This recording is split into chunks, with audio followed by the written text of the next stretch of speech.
So I'm going to be leading the webinar this afternoon. A couple of things, just sort of housekeeping-y things. Firstly, we've got the Zoom webinar chat, and I see some of you fine. And Andrew, I can see that you can see the slides and that you're looking forward to this webinar very much. Right, no pressure then. So we've got the chat. The chat is really good just for chatting and kind of letting me know if you can't hear or see anything. There is also, you should have a question and answer box, which will be sort of next to the participants, I think, on your screen. The question and answer box, if you've got any questions that crop up, I mean, the best, rather than kind of save them to the end, and we'll have a bit of time at the end for questions, if you just pop them in there, I'll be keeping an eye on that. And we also have Alice from the Mathematical Association who is keeping an eye on things as well. And if there's lots and lots of questions and they are all covering the same ground, then Alice will get that message across to me to do that. So questions in the Q&A box. If you can't hear me or you can't see anything, or there's a disaster, or the world suddenly sort of blows up into a beautiful bunch of flowers, then just stick that into the chat. It's wonderful to see so many of you here. I just wanted to spend a couple of minutes talking about the Equals Online and kind of plugging what we're about and what we hope to achieve. So Equals Online is an online journal accessible on the Mathematical Association website. And I see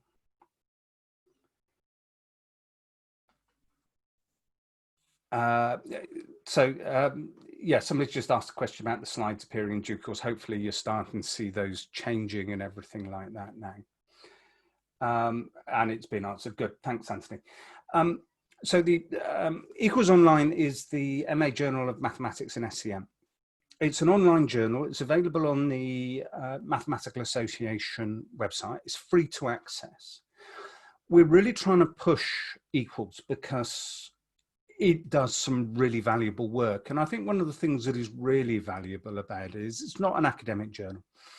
It's produced by teachers and curriculum and SEN specialists. And the whole purpose of this is to share good practice on how we open up mathematics to people who struggle with the subject. And obviously the purpose of today's webinar is to maybe try and unpick one of the things that impacts on attainment in mathematics in terms of the specific maths learning difficulty dyscalculia. We have a range of contributors. And like everything, it has to make its own case within the Mathematical Association family. And the more support we have and the more engagement and the more revenue we can draw into the MA on the back of Equals Online, the better it is for everybody. I see Alice has just put a link into Equals Online, and there's one on the next slide. We're also really keen on getting people to contribute. And if you have a look at all the past copies of Equals Online, you'll see that actually we cover a whole range of things, from the experiences, for example, of student teachers or TAs going into the maths classroom for the first time and how that impacts on them, through to tried and tested strategies that we all use, ideas that work really well with low attaining learners, through to the occasional sort of more academic articles. And one of the things I kind of try and drive forward is every now and again getting some sort of serious academics to write something in there. I'm very passionate. I no longer work in higher education. I kind of left that to run my own business at the end of the last academic year, but I'm really passionate about making the link between research and practice, because there is so much happening that we're learning so much as we go. That's really important. Anyway, on to what you're really here to talk about, and so the title of this is what is dyscalculia. And I'm starting off with 4 questions really that underpin what I want to the journey I want to go on over the next hour. The first is, are specific maths difficulties. So learning difficulties that are specific to the maths classroom under-recognised. Then I want to kind of unpick any differences that may exist between specific learning difficulties around mathematics and dyscalculia, which is really taking us on a journey of kind of narrowing down to understanding what we think dyscalculia is. And some of the work that a number of organisations have been doing on trying to come up with a definition of dyscalculia that is appropriate within the learning environment. So it's not a research definition, it's very much a forward-facing practitioner's definition. And there were very specific reasons why we chose what we chose for the wording, and I want to unpick that. And then I think the last sort of 5 minutes, I just want to spend a little bit of time thinking about, are the difficulties with maths, are they a classroom problem or a Senko problem? And to some extent that will depend on your setting. And in that, what I really want to do is unpick the core principles of good classroom teaching. And I was just looking through the attendance list for the webinar about 2 minutes ago, and a couple of names did flash up who are going to get a plug for what they've been doing over a number of years that is actually really good practice that works with people with dyscalculia. And Tandy, you know perfectly well that I'm talking about you. So if we think about what's going on with mathematics and how it sort of, what the barriers to mathematics learning are and what aspects of that are cognitive, I want to take us back to a study that was done in 2018 by Kinga Morsani, who at the time was at Queen's in Belfast. She's now at Loughborough University, and if you're interested in this from an academic point of view, I thoroughly recommend following the mathematical cognition team at Loughborough. They're starting to pull together, there'll be a couple of names that crop up today, they're starting to pull together an absolute centre of excellence in the UK for our understanding of mathematical cognition and how that impacts on people's learning. Anyway, Kinga did a study which was published at the end of 2018. And she took a fairly large cohort from Northern Ireland and was looking at the balance between specific difficulties with mathematics and dyslexia. So specific difficulties with literacy. And there is some ambiguity about the labelling, but I won't get into that just yet. So she found that in this population of 2,500 primary school pupils in Northern Ireland, that 108 had an official diagnosis of dyslexia. That's around about 5%. And most studies kind of say that the prevalence of dyslexia is between 8 and 10%. So if we say that, you know, we're finding half of the people but in primary school with dyslexia, we're not doing very badly at all, actually. And because all of these conditions are on a spectrum, we're very, very good at identifying literacy difficulties. We're also quite good at identifying things like ADHD and autism. Now, Kinga's study recognised that around 6% of learners had persistent and specific difficulties with mathematics, and those words persistent and specific are things that we'll come back to. And that figure is consistent with other studies. A lot of studies say that we're looking at between 5 and 7% of learners of the population have persistent and specific difficulties with mathematics. They commonly co-occur with other things, but we're recognizing those figures. Of the 2,421 pupils, it was just the one that had an official diagnosis of dyscalculia. So we're looking at 0.04%. We're looking at dyscalculia itself being very under-recognized. And in fact, we're actually looking at the persistent difficulties with mathematics being not well understood. Another study, which was published this year, looked at low attainment with Year 9 pupils, and I do recommend digging this out. You can find it on the Nuffield Foundation website. It's called Low Attainment in Mathematics. The lead author on it was Jeremy Hodgen, a good friend of the Mathematical Association. He's now at UCL. When he started this project, he was at University of Nottingham, and one of the other co-authors on this is Colin Foster, who is now also at Loughborough. They were looking particularly to try and identify what they call threshold concepts. In other words, are there key points in the journey through mathematical knowledge that are particularly tricky and act as gatekeepers to other bits of mathematical knowledge? They couldn't find any evidence of there being particular threshold concepts. There seemed to be no evidence that there are consistent,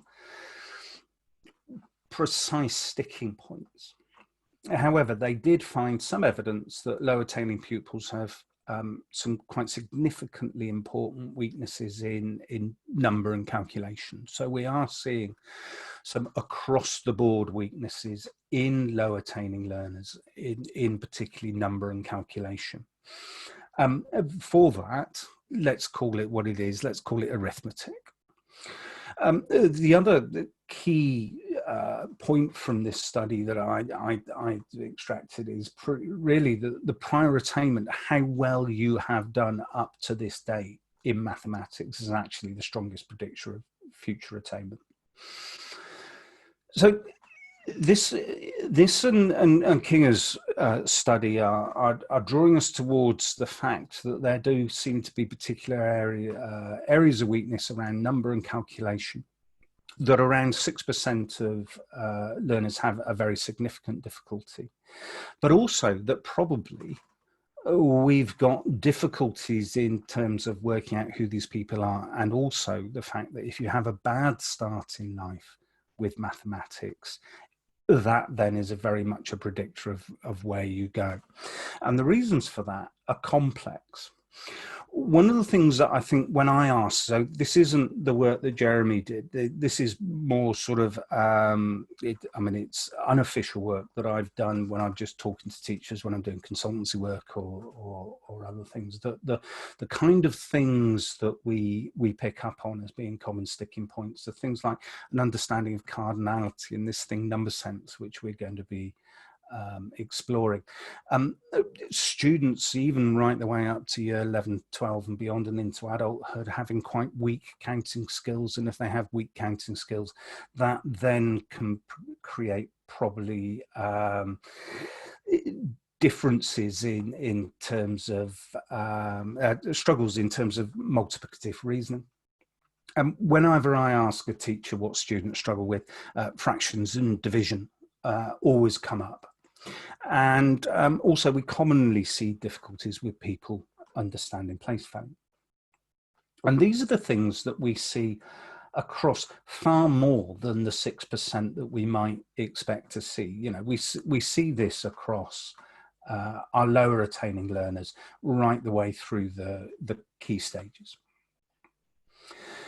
When we try to unpick the areas that impact on maths learning, like I said, it becomes very complex. Now, things come and go, fashions come and go, but there are some general underlying principles. We've talked a lot about growth mindset, and there's some excellent work. I thoroughly recommend, or I'm pointing people towards the work of Jo Bowler and her book, Mathematical Mindsets. Jo is British. and is now at Stanford. And doing really good work on mathematical mindsets. The idea being that if you believe that if you work hard at something, your skills will improve, as opposed to the learner that we all know who says, I'm rubbish at maths, my mum's rubbish at maths, my dad's rubbish at maths, so there's absolutely no point in teaching me because I'm never going to get it. So this idea of a growth mindset and a fixed mindset. The other thing is about resilience, and resilience is a really interesting construct. We noticed that actually really high attaining learners, when, for example, they get to A2 and A levels, they kind of find a barrier that they find cognitively demanding and they crumple. So resilience isn't just about people that struggle, because we also see that learner who finds maths to be a real struggle, but works at it, and is the person that recognizes that making errors and then evaluating the errors is the best way forward. But mindset and resilience have an impact on learning maths, and that particularly feeds into confidence and anxiety. I do quite a lot of work about sort of adult learners and how they feel around mathematics, and consistently we're getting figures of between sort of 35 and 50% of adults who express some level of discomfort when doing mathematics. I'm going to talk about literacy, but obviously people's ability to extract meaning from mathematical problems is a potential barrier, as indeed is reasoning skills and the ability to problem solve, some of which can be taught explicitly, some of which is kind of, you know, built into the executive functioning strengths of the learners. And then we get into a kind of range of things that are to do with cognition, how we think. Memory and speed of processing are really important in mathematics. Sometimes they are challenged by the environment in which we do maths. Sometimes they just mean that people really struggle to timely complete. Other things, you know, really impact on the efficiency. And then we have this word number sense, and number sense relates to our ability to do arithmetic, and that's where we start entering into the world of dyscalculia. And then we have the impact of other specific learning difficulties such as dyslexia, dyspraxia, and ADHD. So this is an awful lot for a classroom teacher to be thinking about, and thinking about how to mitigate for, how to put things in place to make sure that personal needs are met. So let's unpick the cognitive sides of this. And I want to do this in two directions. So I mentioned Jo Boaler early on. She posits that anyone can learn maths. I agree with just about everything she says, but I get a little pedantic about this because I actually want to break this down into two sections because I think they are really pertinent to what we want to look at. I would argue that there is a difference between doing maths and learning. And what we have to do to make an efficient mathematician is to understand their ability with doing maths and what impacts on them doing the maths, and then also understand their learning skills and knowledge. And to explain what I mean by doing maths, I'm going to go back to something that's relatively innate.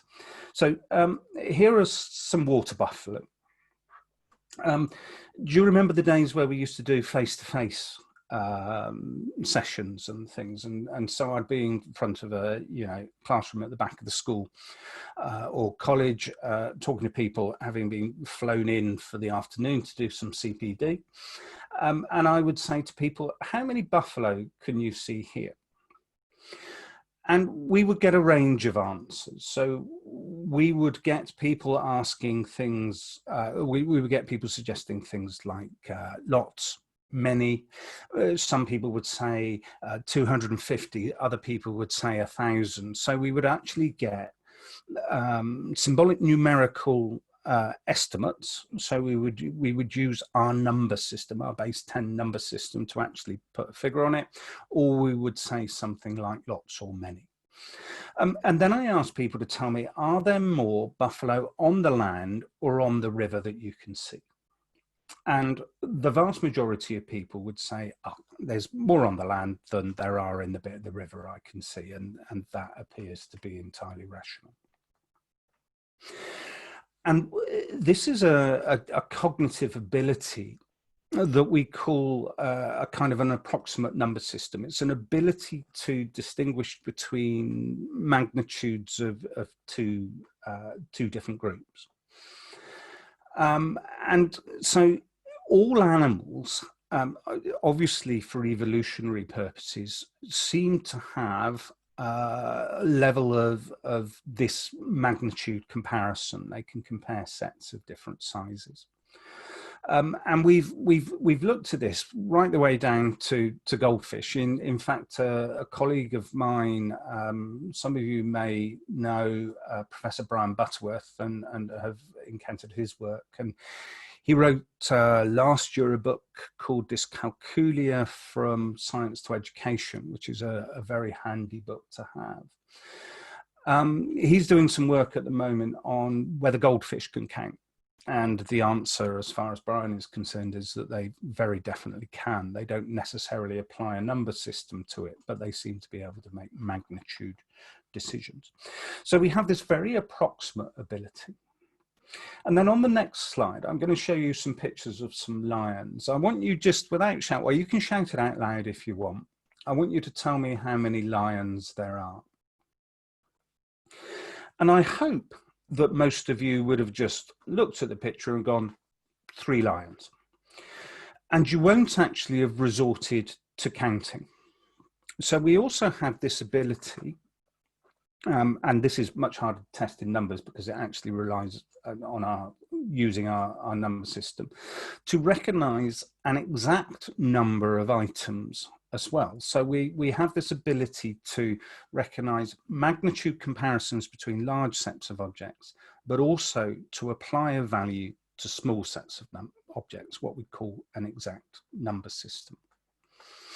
What's interesting about these number systems is that they seem not just to relate to cardinality, they seem to relate to continuous variables as well. So, for example, we are able to distinguish that these 3 chickens are exactly the same number as those 3 chickens, although the first group of chickens was spread out and this group of chickens was more tightly grouped. So we have these abilities, and in fact, I'm going to explain in a minute that this idea of it's actually this continuous magnitudes. It's the spread of items as well as the magnitude of items that we're actually looking at. And that's how we make sort of these sensory decisions, if there is a sense of number. Of course, being humans, we needed to make things more complicated to allow us to account for things, and eventually we started writing numbers on the sides of animals to make it easier. So we came up with a number system, and that number system was probably largely derived from our need to be involved in husbandry and start trading. So we then start bringing in number symbols. The thing is that the whole idea of number symbols is cognitively quite complex. There's a lot going on in terms of actually working out what's going on. We have to understand the ordinality that 4 is smaller than 5, and that 6 is after 5, and that symbol and position rank correspondence is really clear.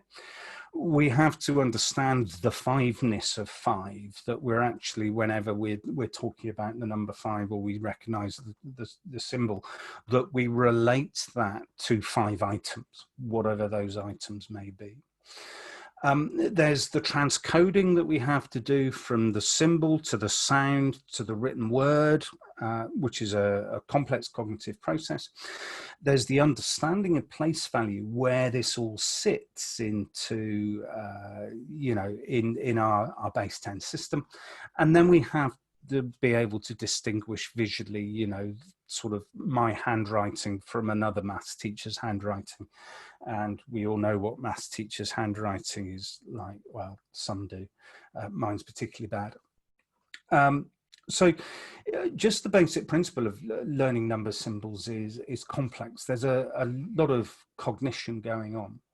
Now, I'm going to throw a bit of a spanner in the works when we talk about dyscalculia, and that is actually, I just want to spend a minute talking about where we are in terms of mathematical cognition in neuroscience, where the neuroscience actually is. So the idea of number sense is that we have this kind of innate sense of magnitude. And we have taken that innate sense of magnitude and we have developed it into symbolic and non-symbolic understanding of numbers, of magnitude, of ordinality and cardinality. Now, that's fine, but the research is still very much happening today. And, you know, ideas are changing quite quickly. In fact, in the last 2 years, there have been some quite significant spanners in the works in what we're talking about. So I started talking about the relationship between cardinal magnitudes when we have that approximate number system. There's quite an emerging school of understanding around our sense of number that actually it's the continuous variables that have the greater impact in terms of our understanding. So there's a lot of work around that. And the second thing that a lot of research is going into at the moment, and we haven't fully understood, is the kind of the connection between non-symbolic magnitude recognition and then our symbolic magnitude recognition and what's going on there. So there are a couple of contentions around what number sense is. But what everybody is agreed is that there very definitely are a population that have difficulties that are very much related to the kind of magnitude discriminations that we've been talking about. So we have a very small but readily identifiable group that have difficulties firstly in subitizing, and I'm going to talk through these, non-symbolic and symbolic magnitude comparison, ordering properties of numbers and composition of numbers. And this is basically understanding what numbers are and how they work. And of course, this is on a spectrum.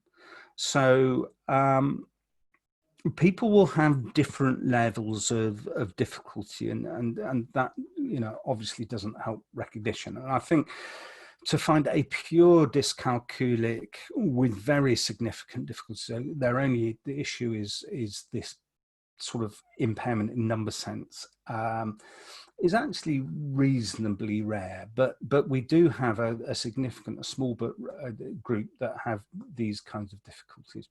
So subitizing, when we looked at the lions, what we would do, and we named 3 lions, we were talking about our innate ability to recognize how many items there are in a small set. And we can do that without counting, without resorting to counting. So we can look at a random group and actually recognize how many items there are in that group without counting. This is slightly different to pattern recognition. So when we're working with things like Numicon, or with the patterns on dice and things, we become very skilled at pattern recognition. Subitizing is a different skill. And we have to be quite careful when we're working with subitizing not to kind of give regular patterns. But subitizing is this ability to recognize a small group of items without resorting to counting. It seems that the efficiencies with subitizing seem to vary between 2 or 3 items without counting up to 7 or 8. So very rarely we will find people that can recognize 8 without counting.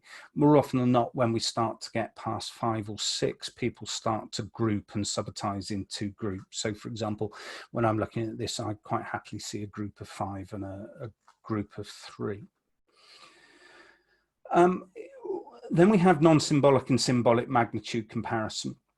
Symbolic magnitude comparison is simply the idea of which number is the greater. This can be impacted by visual processing difficulties, in the same way that, you know, dyslexic type symptoms can be attributed to visual processing. So people not actually having tracking problems, or their eyes not necessarily processing where the numbers are. But other people, we can see whether it's symbolic like this, or non-symbolic in terms of groups of dots. We'll be able to recognize, people will have difficulties in recognizing which number is the greater, or which group of dots is the greater. The larger the group of dots and the closer together they are, the harder it is to do. So what we would expect with somebody with an impairment in number sense would be looking at quite large differences in relatively small numbers, either objects or numbers, and having trouble distinguishing.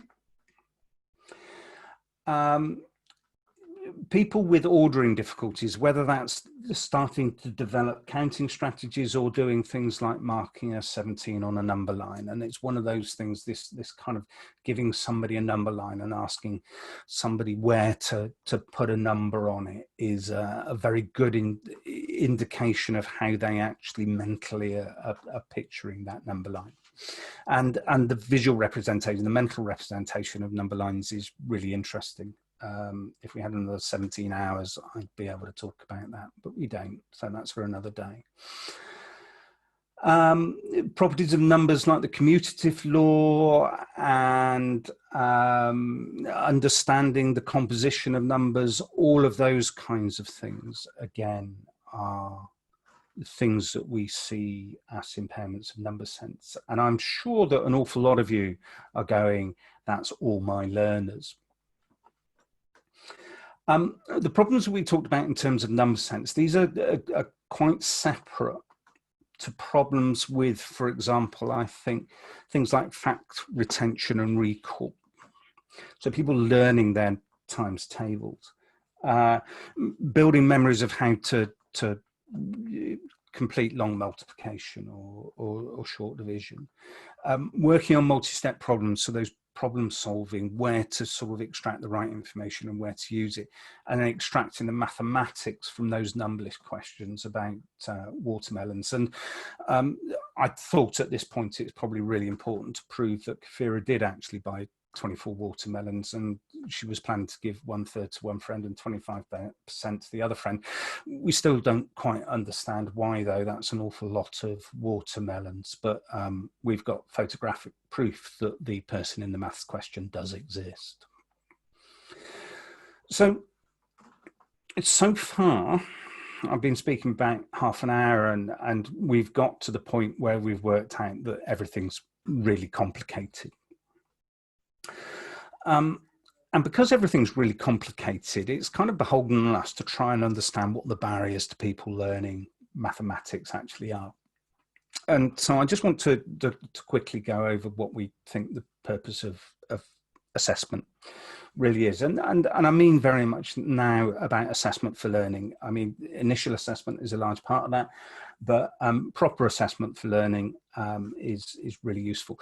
We firstly want to try and unpick what the child is failing to understand, which others can, and that's very much what Brian Butterworth is talking about when he's talking about his work. And then here's a quote from Desmond Tutu that underpins a lot of my thinking, actually. I think this applies to, you know, he was obviously talking about this in another context, but it applies so much to what we need to do now. We have huge problems with low levels of numeracy in this country and poor outcomes for mathematical learners. You know, we consistently don't do well, although we're improving on international scales. We are getting better, and we're getting better, I think, because we're actually spending more time trying to work out what's going wrong with people. But there comes a point where we need to stop pulling people out of the river. We need to go upstream. We need to really understand what's going wrong, why they're falling in. And I think when we have learners that are struggling, it's not enough just to say that they're bad at maths, because there's so much more to maths learning than just being bad at maths. We wouldn't be doing our job correctly if we just kind of left it at that. So I want to focus quickly, firstly, on this understanding why people are bad at maths by looking at memory and speed of processing. And if there's enough demand, I can talk about things like mindset, resilience, confidence, anxiety, and understanding those as well. But I want to focus firstly on memory and speed of processing, and then we're going to talk about this idea of number sense and dyscalculia.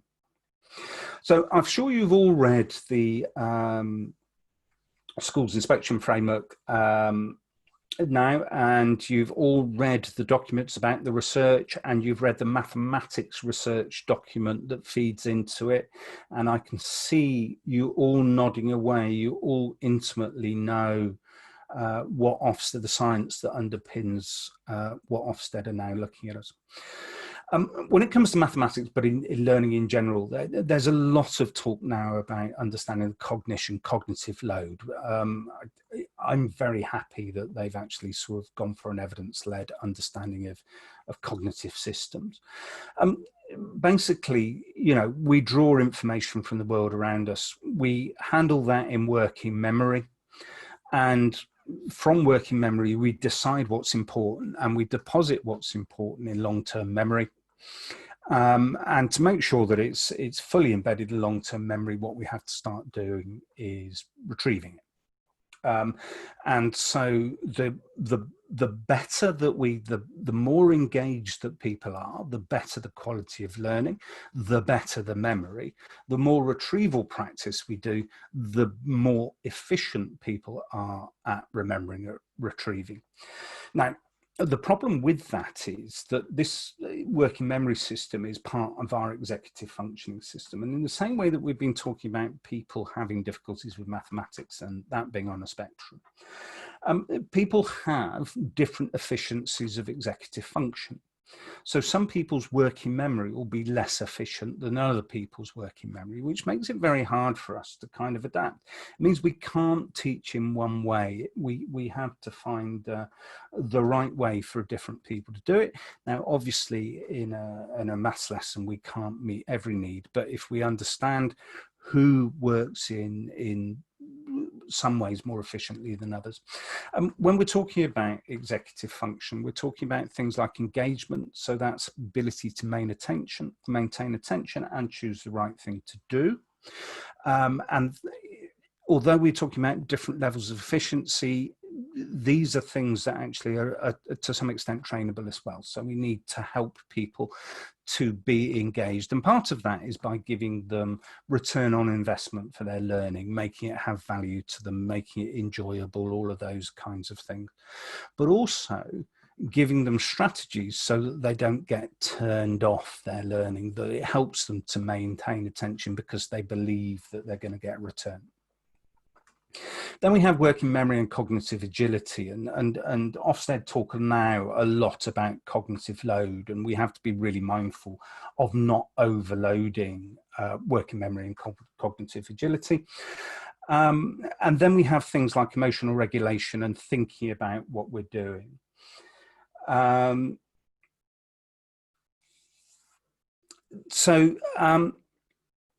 The other thing is that, you know, some people get really frustrated very quickly. And when I'm observing maths lessons, one of the things I notice is that quite a lot of the time, the unacceptable behavior is sometimes prompted by somebody who has poor emotional regulation, but isn't getting the response they need in terms of the learning. Not always the teacher's fault. That's just, you know, it's the cut and thrust of the classroom. But sometimes it is the teacher's fault in not recognizing that somebody needs to have needs that need to be met, and you know they're frustrated because they're not learning. They want to learn, they're not learning. They get frustrated because they're not learning, and then we get an awkward reaction. So when we're talking about cognitive load, I think I use the analogy of a mobile phone battery. I used to have an iPhone 6, which was notorious for having a really poor battery. I'm dyslexic myself. The thing is, with any battery, the more apps you have open, the less efficient that battery is going to be. And then if you're working on an iPhone 6, as opposed to the terribly efficient Chinese listening device for the Chinese Secret Service that I now have, your battery is going to run out quicker. So what we need to do is fundamentally be much more precise and explicit about our learning objectives, and this is just good teaching anyway, so that we're not overloading the battery by having lots of apps being thrown up. And I have to say, there are some kind of maths systems that, resource systems that I've looked at that always seem to throw an extra piece of information for somebody to calculate in, thinking that they're actually encouraging problem solving. Actually, what they're doing is distracting somebody from the key piece of learning. When you're practicing knowledge, then complicate it, but until that point, be very explicit about your objectives and also very explicit about your teaching. So we have these domain general indicators, which are things like executive functioning, working memory, speed of processing, and then we have this domain specific sense of number. And this is very much the construct that we've arrived at. Now, outside of that, there are other things that can impact exposure to mathematics in the home, quality of teaching in schools. It says socioeconomic status on there, but there's the jury is out about the impact of socioeconomic status, although, I mean, I personally think it does play a bit of a role. So the definition, the working definition for education, which was done in partnership with a body called SASC and the British Dyslexia Association. I'm just going to run through it quickly.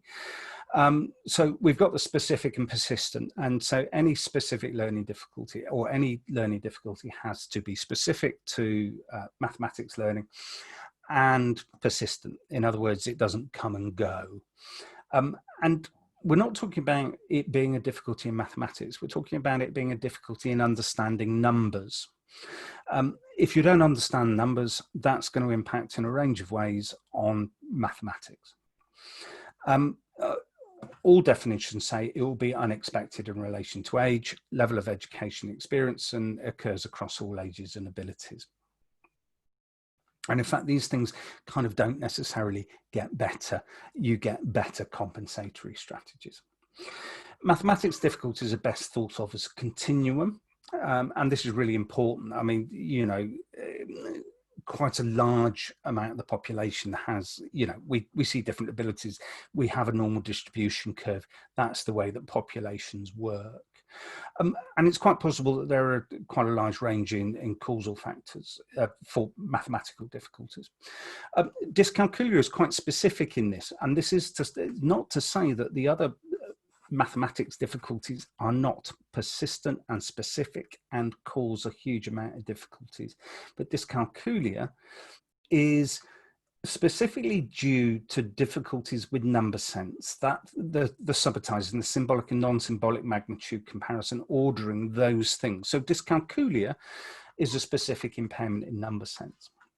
And what we're tending to find now, because it's easier to talk about that in the classroom, is that some people with specific difficulties in mathematics will have dyscalculia, but we're now starting to talk about dyscalculia and specific maths difficulties to try and explain the kind of continuum, with dyscalculia being one sort of specific part of that. And my kind of a blob within a blob, I think, is a good way of kind of conceptualizing it. It's a subset of wider difficulties.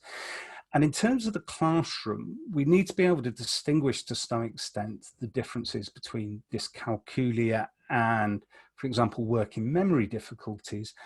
But students that have both or one or other will still require, for example, exam access arrangements. Now, dyscalculia can fall on its own, but that's actually quite rare. In general, it commonly co-occurs with other specific learning difficulties. Mathematics anxiety is very much, if you have dyscalculia, you're going to have mathematical anxiety. And there are some medical conditions, particularly some chromosomal conditions. Another one which is being increasingly seen is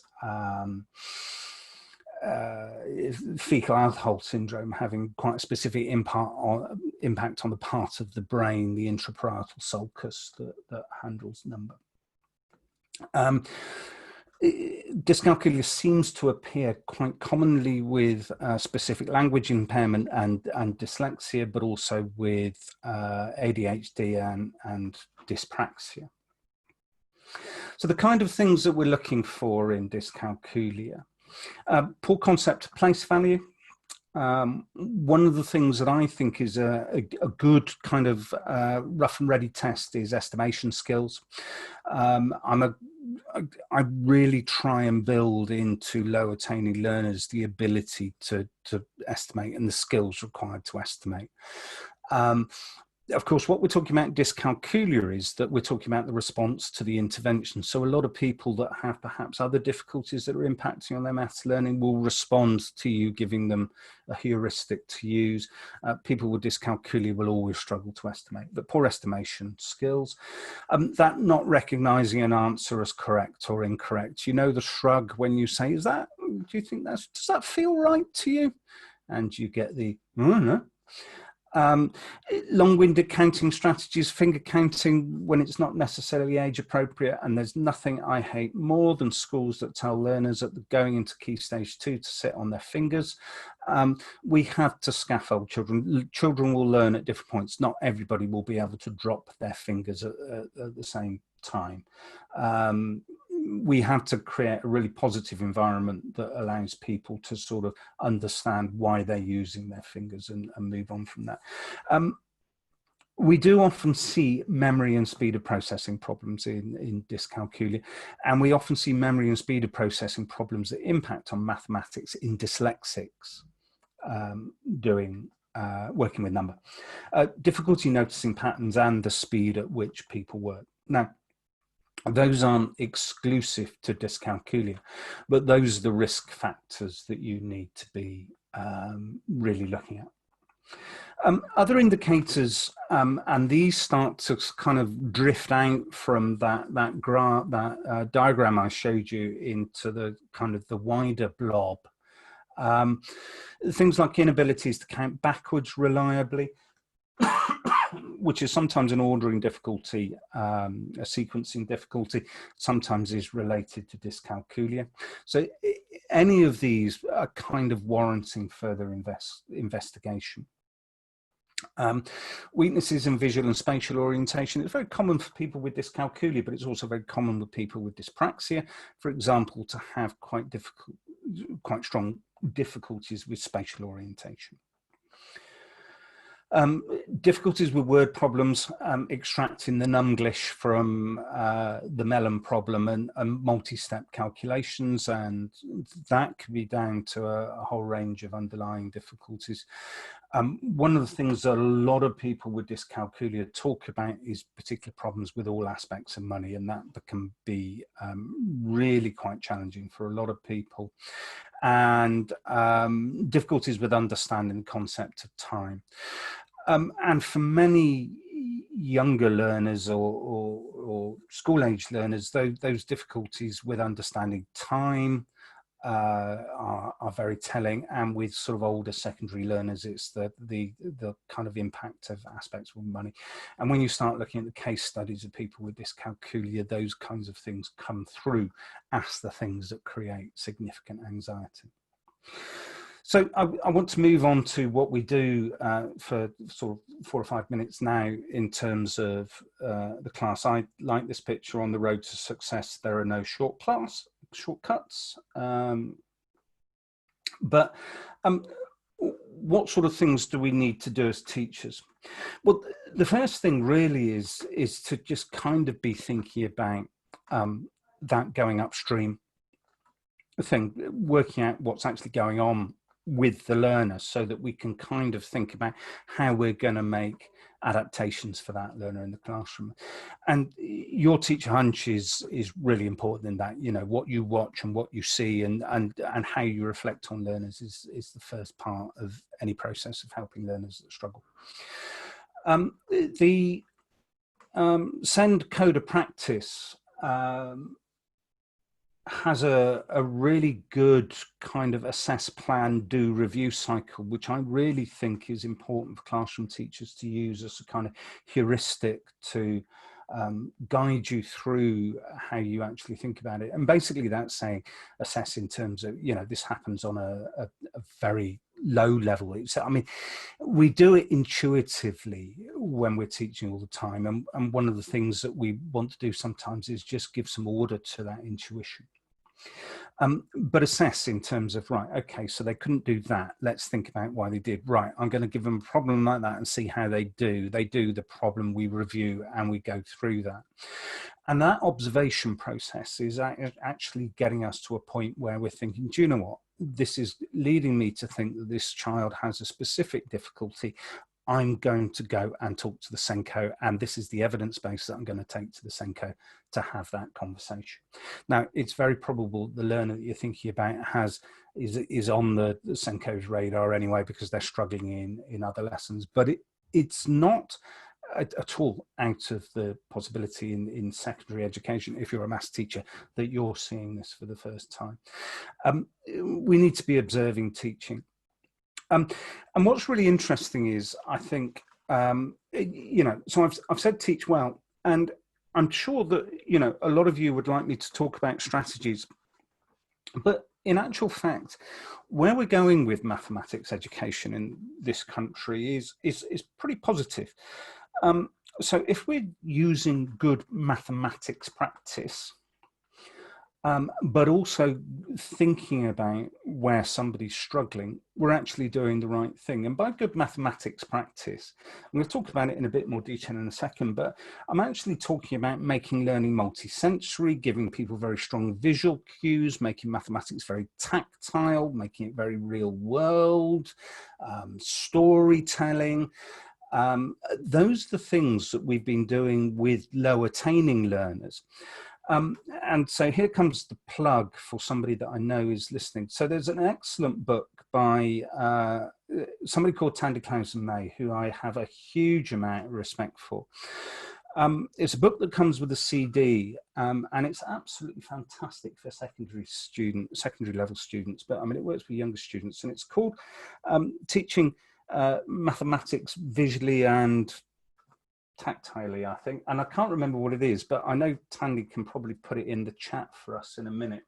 And I was just looking on my bookshelf, and I don't have it in the bookshelf in the office. It must be, I read it so much, it must be on the bookshelf at home. But that kind of making things really visual is what we've been doing with struggling learners for the last 30, 40 years, but it's also what's coming into the mainstream classroom. And then also we've got measuring the response to the teaching, and I think this is really important. Assessment for learning, there's been a lot of discussion about it. I'm sure we've all been made to watch very good webinars by, that's it, thank you. So I've got a couple of questions. I'll just deal with them. Andrew Jeffrey has just put in the chat, he's gone on to Amazon. It's Teaching Mathematics Visually and Actively. That's what it is. And it's Tandy Clausen-May, Clausen-May.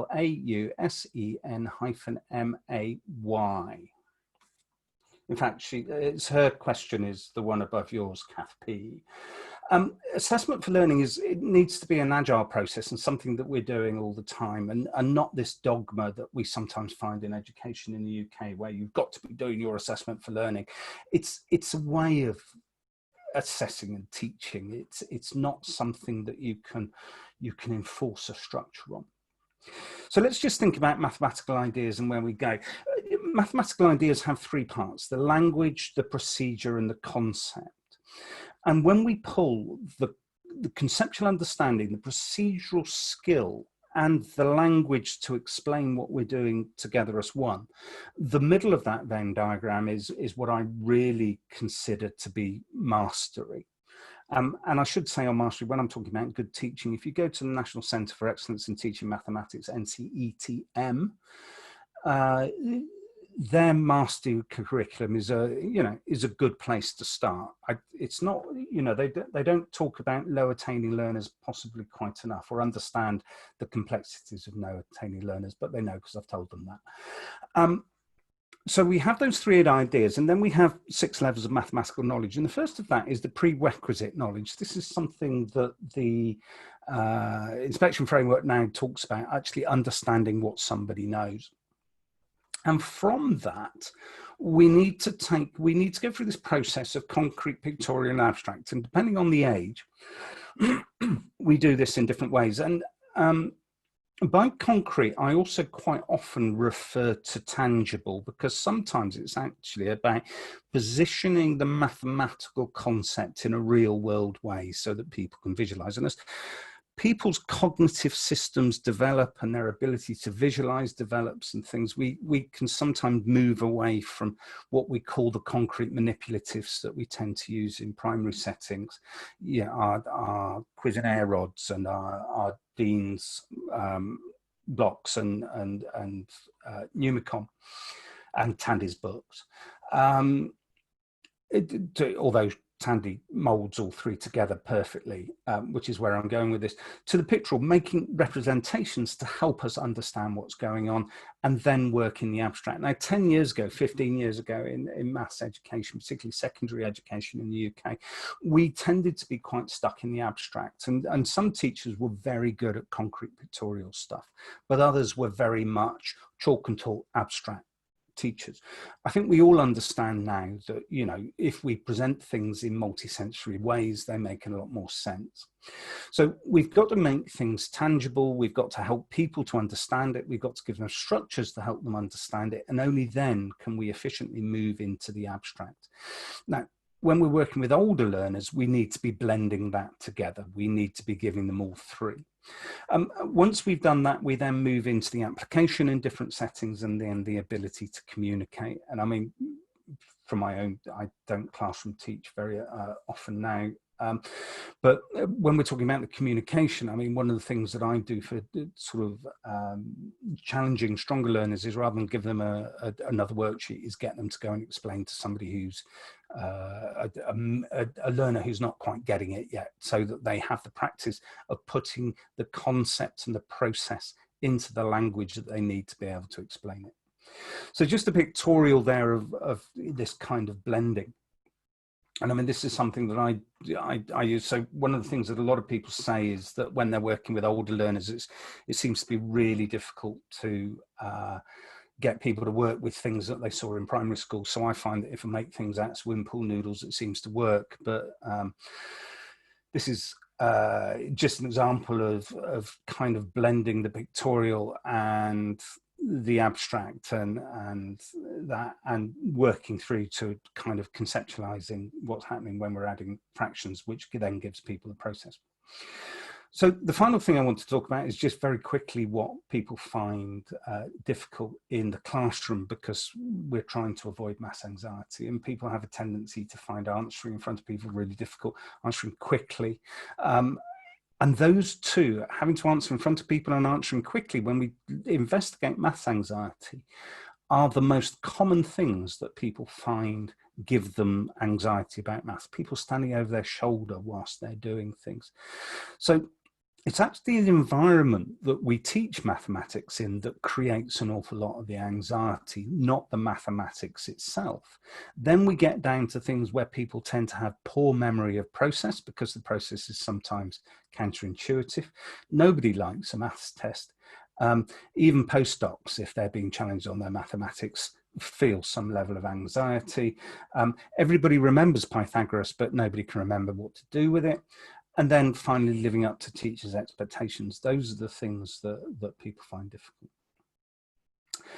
And what made teachers at school a good or bad experience? I just want to focus on the good, because the bad is too depressing. A good teacher, a non-disruptive classroom environment, so important. Consistent teaching, so find a style that works, and so people want you to explain to them in the way they understand. You can't do that for everybody, but the better you know your learners, the more able you would do.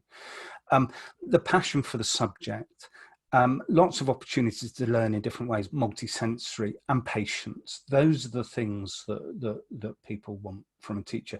So it's an hour to talk through an incredibly complex subject, and I hope it's been useful to you. It's very difficult in an hour to get the full kind of, everything that we want to get across.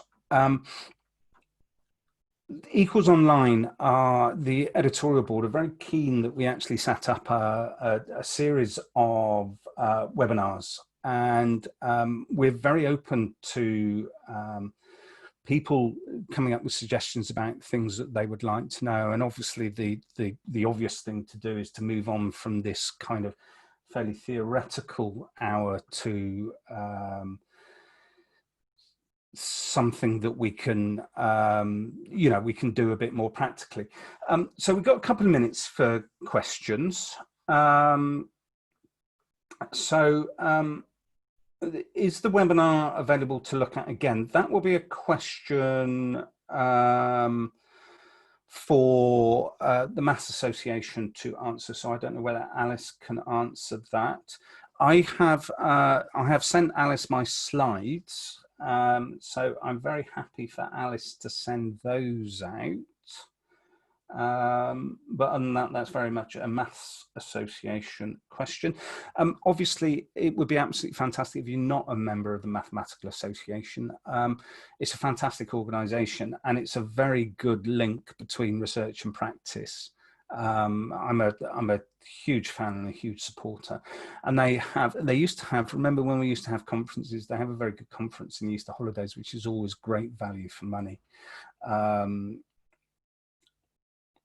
Alice said she'll put it up on the MA site. Yeah, so it'll be on the MA site tomorrow afternoon. So any other questions? Come on, there must be a question. So Tandy said, so Tandy's made a really good point, and this is Tandy, whose book I recommended. Rather than pulling them out of the river or trying to find out how they fell in, perhaps we can provide a different way to survive in the water. And I think that's a really good point. And I mean, I suppose part of understanding about why they fill in is then actually helping them to understand what's going on. And I think what Tandy is particularly skilled at is finding different ways of helping people to understand the kind of mathematical concepts that people get stuck on. And I think that the key to good maths teaching is, if somebody's not getting it the way you're teaching, is to actually kind of rephrase it in different ways, or Dyscalculia in secondary school, research being done. There is some research. Being done. I have to say there is actually a bit of a scarcity on books. Tandy's books are really good. There is another author, a guy called Steve Chin, who has written a couple of books. The first is called The Trouble with Maths, and the second is a kind of diagnostic which works in both primary and secondary and adults. That's called More Trouble with Maths. So that's Steve Chin. I'll just write that in the answer. Can't write it in. I'll write it in the chat. There is a book being written by a guy called Pete Jarrett, which will be due out in the spring, which is quite secondary focused, called How to Help Dyscalculia and Maths Learning Difficulties. And my understanding is that Judy Hornigold, who is a very close colleague of mine, is also writing a book on GCSE maths and dyscalculia. So I think we're catching up. Andrew has just said Down's children respond very well to Numicon. A lot of people respond to Numicon. It's a very good resource. Do we consider dyscalculia differently from any other learning difficulty? Other than its specificity in the maths classroom, not really. I mean, we're talking about an umbrella sort of range of difficulties that fall under the umbrella of neurodiversity, and that includes autism, ADHD, dyslexia, dyspraxia, Tourette's. So dyscalculia is a neurodevelopmental condition.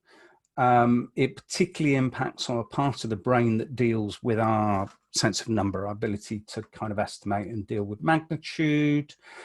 So it's not particularly different. We go through the same system that we do with them being on the SEN register and potentially getting assessment if it's really impacting on learning. I think the problem at the moment is that the SEND system is so underfunded that these specific learning difficulties are actually kind of falling by the wayside a bit within the SEND system. But other than that, I don't want to get too kind of wrapped up in that.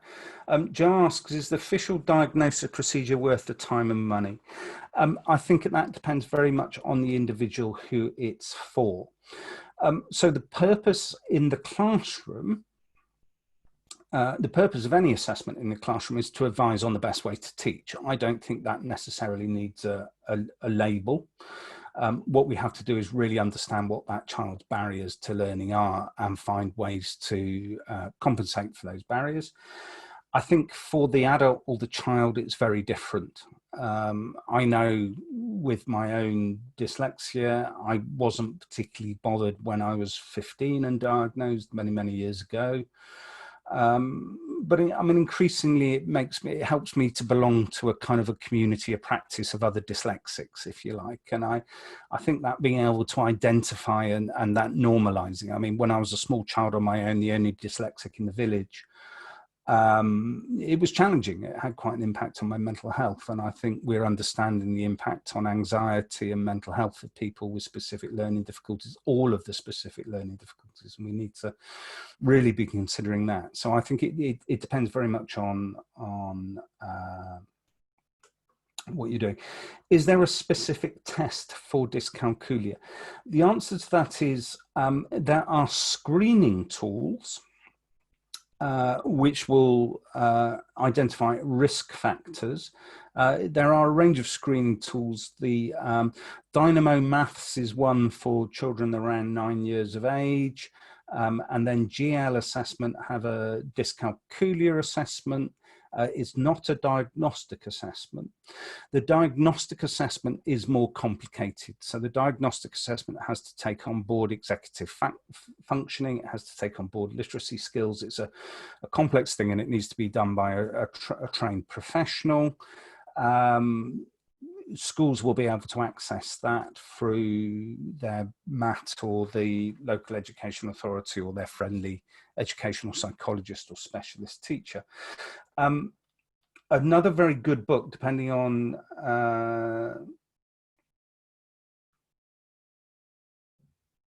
sort of what age group you're working is the Steve Chin book, More Trouble with Maths. And I think if you've got a particular interest in dyscalculia, for example, if you're a Senko or you're in the maths department in secondary school and your responsibility is to kind of consider how to manage low attaining learners, then I think that's really good because it helps you to kind of unpick what's going on with learners. Right, I'm very conscious of the time. Carol very correctly has said early identification of needs and appropriate intervention is the key, and I couldn't agree more. This is something that we need to be starting in the early years.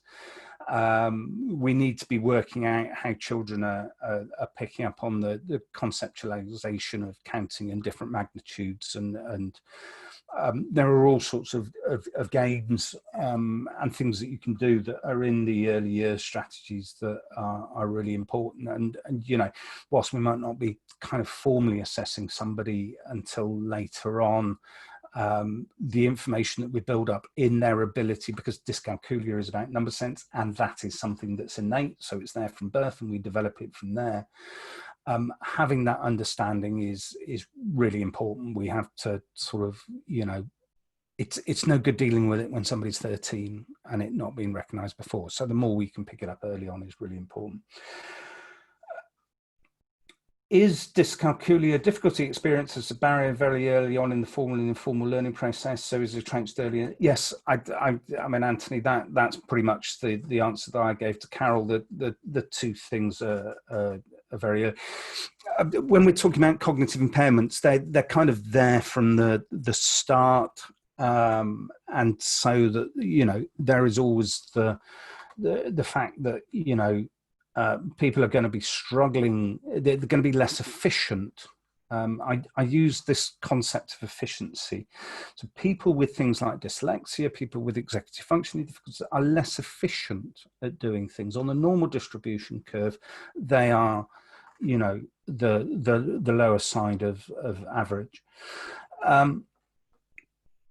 You know, so we need to be making sure that we're recognizing these in early years informal learning and carrying that through. And I you know, as somebody that works largely, has worked largely in secondary and FE and adult education, I cannot stress how much that, you know, that all the support we give to early years learners, and also for secondary teachers to actually spend time talking to early years practitioners about how they work with building concepts of number, is really helpful. And I you know, I really do push for that dialogue between subject specialists and early years practitioners and sort of key stage 1 practitioners talking together. And I think that's where organizations, professional teaching organizations like the Mathematical Association can be really helpful. And you know, it's about maths teaching. It's not about being necessarily a maths graduate. So that's really important. Right. So we've gone 10 minutes over time. So I don't think that's too bad. I don't think we're going to get cut off. I hope it's been really useful. It was so nice to see so many of you here. But I'm going to say goodbye from now, and I look forward to finding, you know, lots more opportunities to speak to you guys in the future. So you've got Alan Edmiston, who's the editor of Equals. You've got his email there if you want to contribute or you want to find anything more out about Equals, and contributions would be gratefully received. My email is there, pete@tutorum.co.uk, if you've got any specific answers, and I'll do the best I can to answer any additional questions that come in. Other than that, have a good evening and good luck with the rest of the term. You know, it's difficult times. So take care, everybody, and goodbye, and we'll finish there. Thank you very much.